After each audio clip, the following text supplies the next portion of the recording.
여러분, 안녕하세요. 이번 시간에는 지난 시간에 이어서 결산 관리에 대한 두 번째 시간입니다. 자, 결산 관리에서 지난 시간에는 손익계정들과 관련되어 있는 계정들의 마감 정리분계들을 보셨는데요. 오늘은 그 외에 자산부채 계정 마감하기 부분을 보실 텐데요. 자산부채 계정 마감하기는요. 첫 번째로 현금에 대한 부분부터 보도록 하겠습니다. 자, 가장 첫 번째 현금 부분을 보시면요. 현금은 결산 정리사항 중에 어떤 것들을 정리를 해야 되는지를 보시면 전도금이나 소액 현금에 대한 정산 정리 등이 있다라고 합니다. 그래서 이럴 때는 우리가 가지고 있던 현금에 대한 부분을 전도금 등으로 대체시켜주고 그 내용을 감소시키면서 비용으로 어떤 부분에 사용했는지를 정리해주는 경우들을 말하는데요.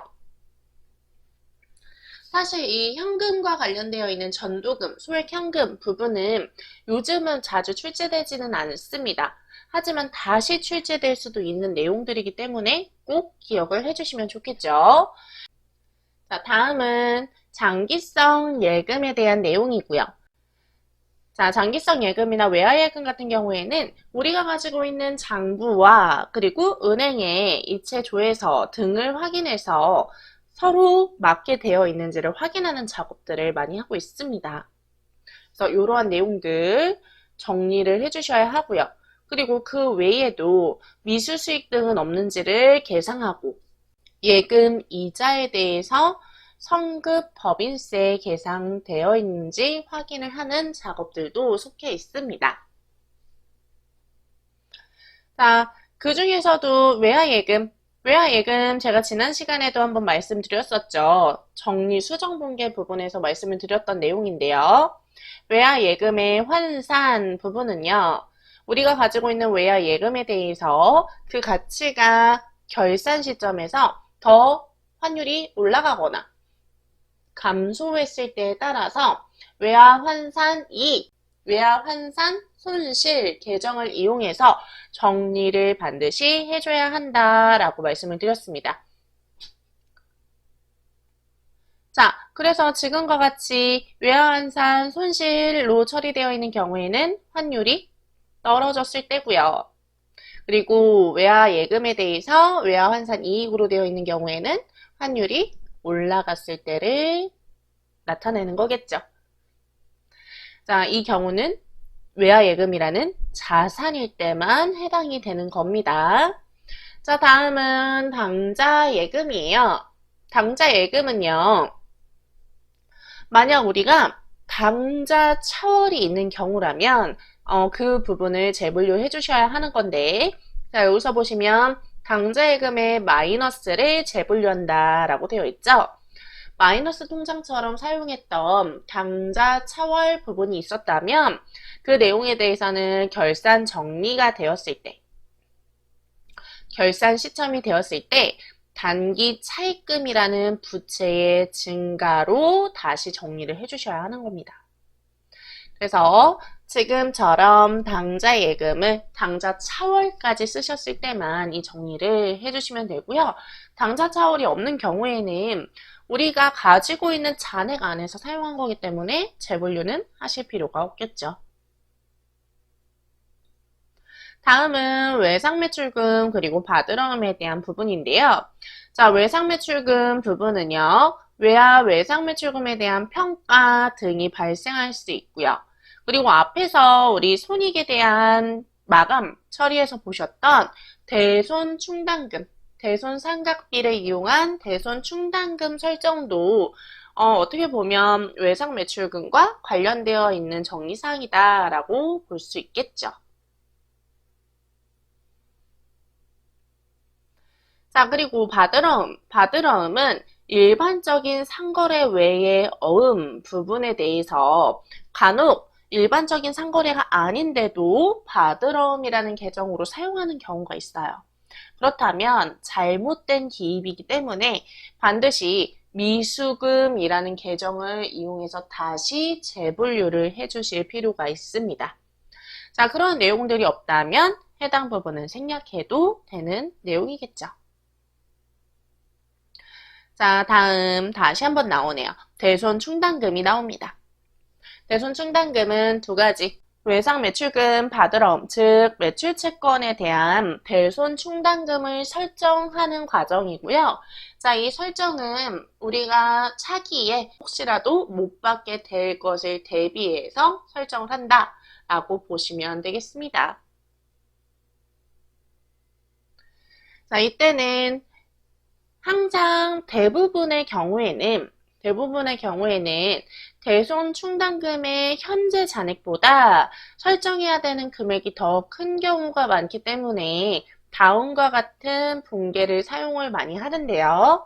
만약 대손 충당금이 지금 가지고 있는 대손 충당금이 설정해야 되는 금액보다 더 큰 경우라면 그때는 지금과 같은 분계가 아니라 차변의 대손 충당금, 대변의 대손 충당금 환입 부분이 와야겠죠. 자, 이 부분도 다시 한번 복습하는 개념으로 보시면 되겠습니다. 자, 그리고 단기매매증권입니다. 단기매매증권, 즉 유가증권인데요. 유가증권에 대해서는 우리가 가지고 있는 장부가액과 그리고 결산일에 공정가액을 평가해서 우리가 가지고 있는 장부가가 공정가보다 더 큰지 작은지에 따라서 평가 이익과 평가 손실을 반드시 적용을 하셔야 합니다. 자, 이때 이 공정가액은 증권거래소의 종가를 확인해서 적용하시면 된다라고 써있네요. 자, 다음입니다. 다음은 감가상각비가 나오죠. 자, 감가상각비 부분은 앞에서도 우리가 자동분계 부분에서 보셨던 내용들인데요. 자, 이 유형자산에 대한 감가상각비 계상은 우선 우리가 고정자산 등록이라는 부분이 먼저 등록되어 있어야지만 자동으로 반영이 되는 거고요. 만약 고정자산 등록이 되어 있지 않은 상태라면 자동으로 반영되지 않기 때문에 그때는 수동으로 분계를 해주셔야 하는데, 자, 감가상각비 부분을 산출하실 때는 차변의 감가상각비, 그리고 대변에는 감가상각 누계액이라는 유형자산의 차감적 평가 계정을 함께 증가를 시켜주셔야 합니다. 자, 이것뿐만 아니라 우리는 수익적 지출인지 또는 자본적 지출인지에 대해서도 유형자산에 대한 관련 부분을 검토하는 것도 함께 보셔야겠죠. 자, 다음은 부채 부분입니다. 부채에서 가장 첫 번째 외상 매입금이 나와 있는데요. 자, 이 부분은 외화 차입금하고 같이 묶어서 보시면 좋겠는데, 자, 해당 부분은 외화 관련되어 있는 부채들에 대한 평가를 말합니다. 그래서 우리가 외화로 가지고 있는 부채가 있다면 그 부채의 장부가액과 공정가액, 우리가 결산 시점이 됐을 때 금액을 비교했을 때 환율이 더 올라간다면 더 많이 갚아야 되기 때문에 손실을 보는 거고, 환율이 떨어진다면 지금 가지고 있는 장부가액보다 더 적게 갚아도 되기 때문에 이익을 보게 되는 겁니다. 아까 보셨던 자산, 외화 예금하고는 반대가 되는 상태가 되겠죠. 그래서 이러한 외상 매입금과 외화 차입금의 경우에는 우리 앞에서 보셨던 외화에 대한 환산 손실, 환산 이익 부분만 주의해서 체크를 해주시면 될 것 같습니다.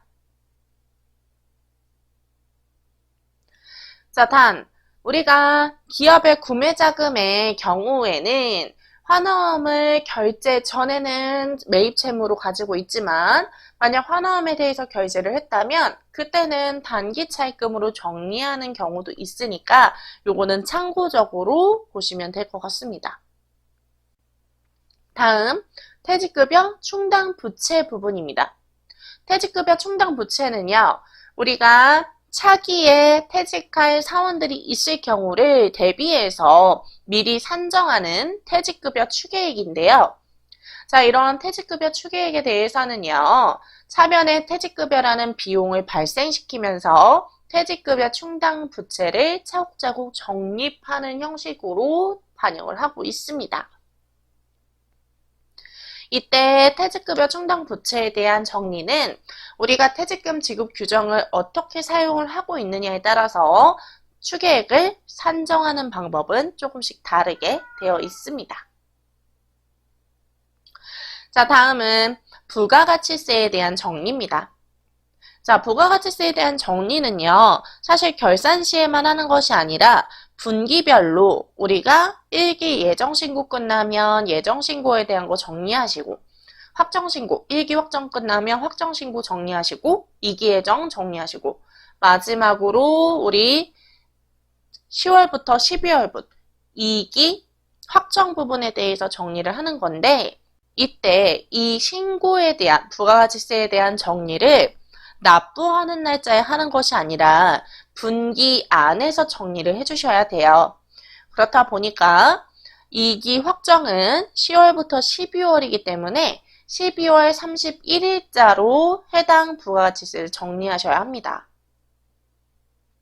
자, 정리를 하실 때는 원래 차변에 입력하던 부가세 대급금을 대변으로 산개, 그리고 차변에 원래는 대변에 입력하던 부가세 예수금, 우리 매출세액 부분을 차변으로 산개 해서 둘의 차이만큼에 대해서 미지급 세금이나 또는 부가세 대급금이 더 많은 경우라면 미수금 계정으로 처리를 해주시는 겁니다. 이때의 정리는 부가세 신고서에 나타나 있는 매입세액과 매출세액, 그리고 납부세액이 반드시 일치해야 되는 내용이니까 주의를 해주시길 바랍니다. 자, 다음은 소모품인데요. 소모품은 우리 앞에서 보셨던 내용이잖아요, 여러분. 그렇기 때문에 소모품에 대한 사용액 계상은 생략하도록 하겠습니다. 자, 다음을 보시면요. 고정자산에 대한 등록, 실무 문제를 같이 넣어드렸는데요. 자, 여러분 교재에서 보시면 감가상각에 대한 내용이 보여지고 있습니다. 가장 첫 번째는 감가상각의 기초 부분인데요. 감가상각은 반드시 취득원가와 내용연수, 그리고 잔존가치 또는 잔존가액을 가지고 있어야지만 산출을 하실 수 있도록 되어 있는데, 이러한 세 가지 요소들을 나타내는 내용이고요. 자, 이때 취득원가 같은 경우에는요, 취득 유형에 따라서 그 금액, 취득원가를 어떻게 산출할 것이냐라는 건데, 매입을 하는 경우, 우리가 사와서 취득원가가 결정되는 경우에는 매입하는 그 유형자산의 금액에 플러스 취득세라든지 그 외의 기타 매입 비용들을 전부 다 합쳐서 취득원가로 반영을 하고 있고요. 그리고 두 번째, 제조나 생산을 하거나 또는 건설로 이루어지는 경우에는 제작하는 데 발생되는 비용들을 모두 다 합해서 적용을 하고 있습니다. 그래서 이는 우리 재고자산의 취득원가랑 동일하다고 보시면 돼요. 재고자산 취득할 때도 우리 마찬가지로 매입하는 금액 플러스 거기에 부대 비용들을 전부 다 합쳐서 적용을 했었죠. 자, 다음은 내용연수에 대한 내용인데요. 내용연수는 모형자산과 시험 연구용 자산 같은 경우에는 우리 법인세법에서 정해져 있는 내용연수나 또는 상각 방법별로 정해져 있는 상각률을 따라서 반영을 하셔야 되겠지만, 일반적인 유형자산, 기타 유형자산에 대해서는 자산별이나 또는 업종별로 기준 내용연수 부분에서 25%를 가감한 내용연수 범위 안에서는 우리 법인에서 선택해서 반영을 할 수 있게 되어 있습니다. 그러니까 그 부분을 참고해서 보시면 되겠고요. 자, 그리고 세 번째 요소인 잔존가액, 잔존가치, 잔존가액이라고 하는데, 이 잔존가액 부분에 대해서는요, 기본적으로는 영원으로 하게 되어 있는데요. 법인세법에 의해서 감가상각이 종료되는 경우에는 종료되는 자산의 취득가액의 5%와 그리고 1,000원 중에서 더 적은 금액을 가지고 비만가액이라는 것으로 산정을 합니다. 자, 그래서 이 산정한 내용을 가지고 송금산입을 하지 않도록 상각 완료되는 자산들을 1,000원으로 남겨놓는 경우들이 많이 있습니다. 그래서 비만가액이 1,000원으로 남는 경우를 많이 보게 되실 겁니다. 자, 감가상각은요, 프로그램상에서 적용할 수 있는 계산 방법은 딱 두 가지 뿐입니다. 정률법, 정액법 두 개만 사용을 하실 수 있게 되어 있는데요.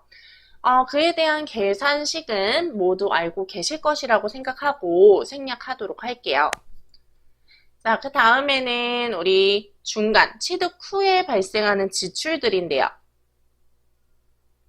취득 후에 발생되는 지출들을 보시면 자본적 지출과 그리고 즉시 상각 의제라는 부분이 나와 있습니다.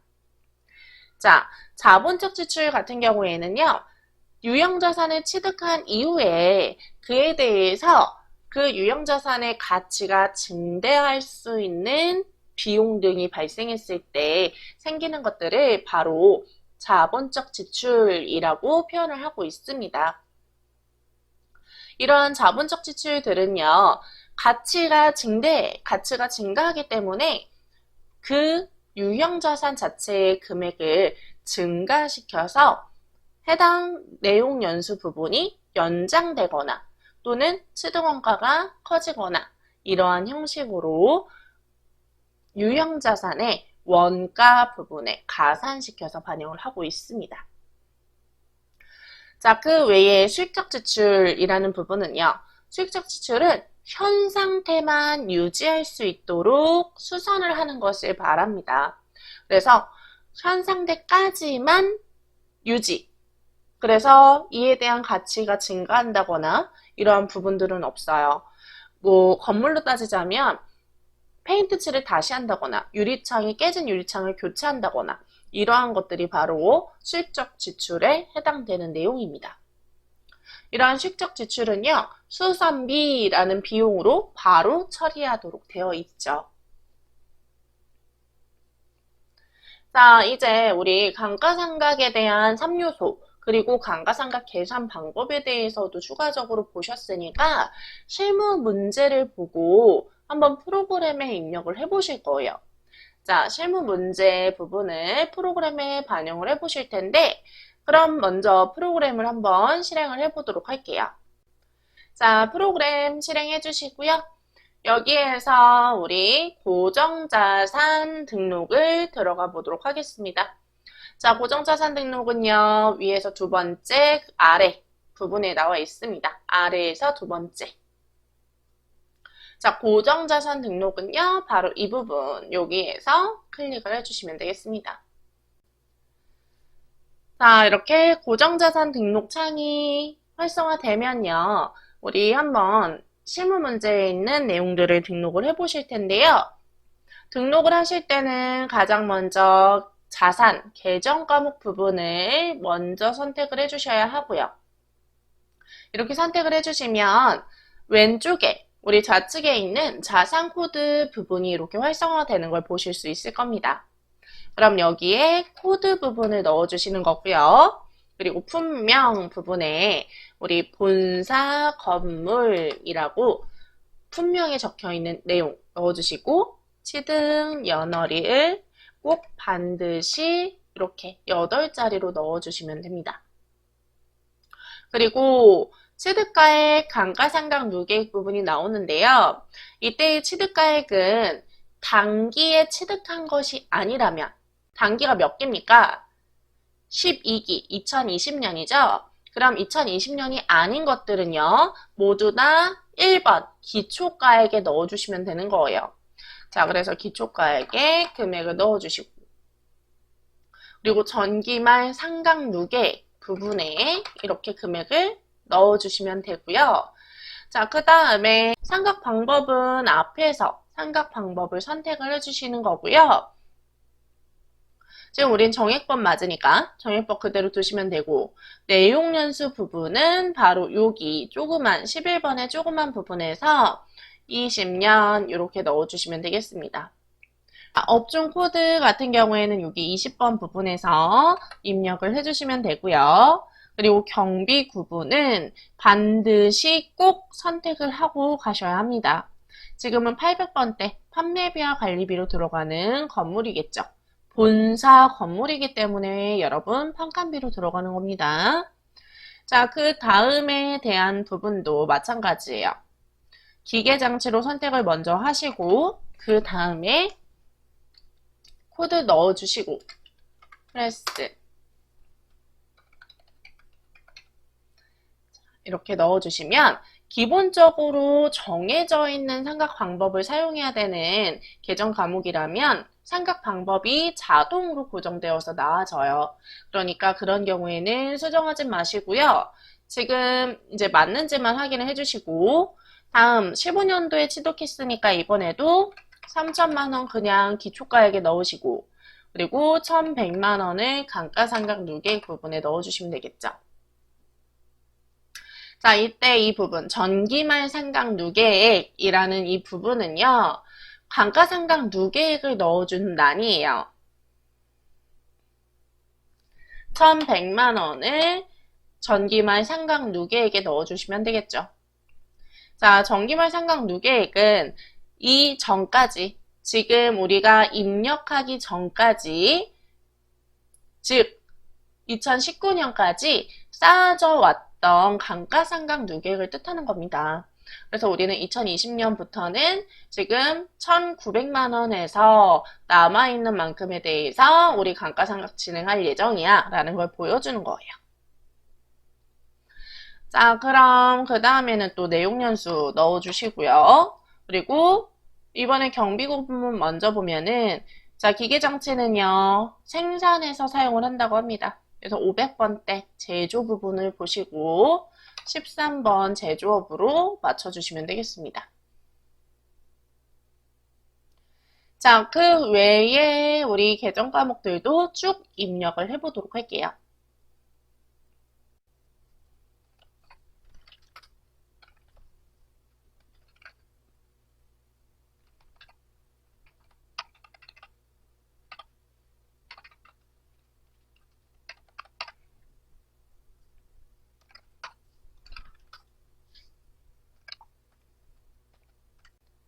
자, 여러분, 여기에서 주의하셔야 합니다.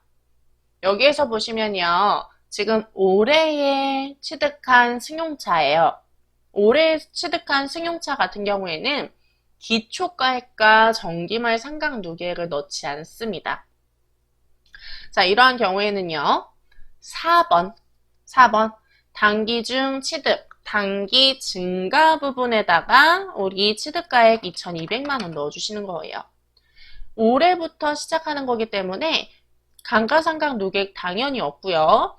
그리고 이러한 경우에는 기초가액으로 보지 않습니다. 여러분 요거 꼭 참고해서 다시 한번 체크해 주시길 바랄게요.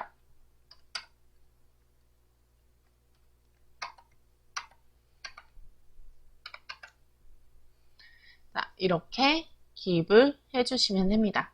나머지 또 이어서 쭉 입력해 보도록 할게요.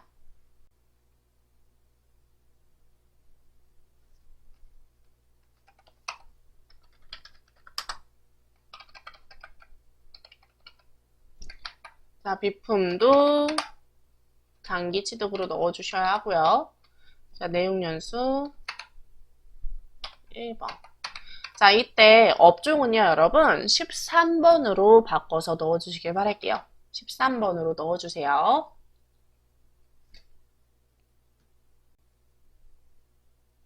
마지막 우리 무형자산의 특허분. 자, 무형자산은요. 전부 다 정액법으로 계산을 한다라고 보시면 됩니다, 여러분.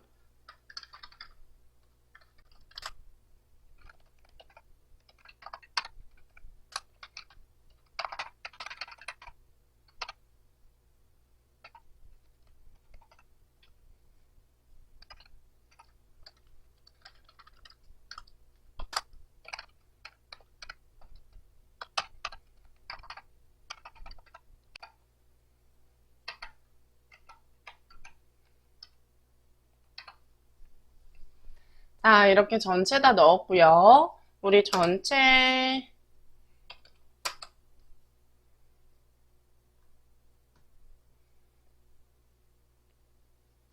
자, 내용 보시면요. 첫 번째 본사 건물에 대한 코드 넣었고요. 이때 주의하셔야 되는 점, 우리 지금 취득한 연월일에 따라서 기초가액에 넣을 건지 아니면 단기 중 취득 및 증가 부분에 넣으실 건지 요거 체크하셔야 되고요. 경비 부분 반드시 봐주셔야 하고요. 그 다음에 기계장치. 기계장치에 대해서도 마찬가지겠죠? 취득 연월에 따라서 기초가액 부분에 넣어주시고 그리고 우리 경비 구분 500번대 제조라는 점 체크해 주시면 되겠습니다. 다음은 차량 운반부예요. 차량 운반부는요. 화물차와 승용차 두 가지였는데요. 화물차 같은 경우에는 취득 연월이 17년이기 때문에 기초가액에 들어갔었고 그리고 화물차는 1번 500번대 제조에서 사용되는 부분이었어요. 근데 승용차 같은 경우에는 오래 취득을 했고요. 그렇기 때문에 4번에다 입력을 했었고 해당 부분에 대해서는 우리 판관비 아마도 본사에서 사용하는 차량인 듯 싶습니다. 다음 비품. 비품 같은 경우도 오래 취득했으니까 4번에 입력을 하시는 거고요. 이에 대해서는 우리가 500번대 제조에서 사용을 하고 있네요.